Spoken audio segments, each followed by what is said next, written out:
Meno Escherichia coli ma più PFAS. È questo il responso della sesta tappa di Operazioni Fiumi, Esplorare per custodire, campagna itinerante realizzata dall'Ambiente Veneto con il supporto tecnico di ARPAV, che ha messo sotto osservazione i fiumi Sile e il Dese.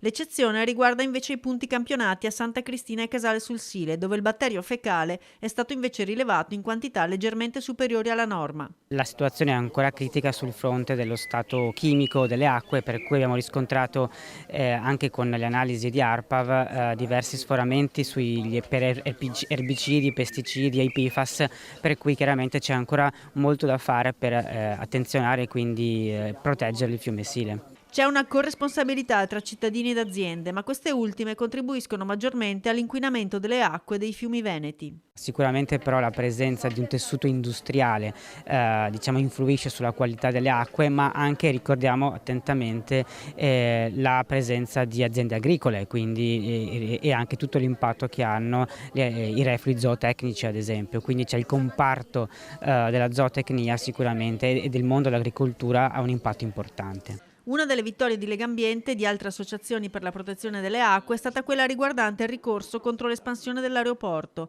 ma molto resta da fare, anche se la nuova rete fognaria voluta dall'amministrazione ha certamente migliorato la situazione. Ma parallelamente anche tutelare la risorsa suolo, quindi evitare ulteriore perdita di suolo con nuove urbanizzazioni e nuove lottizzazioni che minacciano soprattutto le aree attorno dei fiumi di risorgiva, quali ad esempio Rio Fontanelli, la Botteniga o l'area della Storga.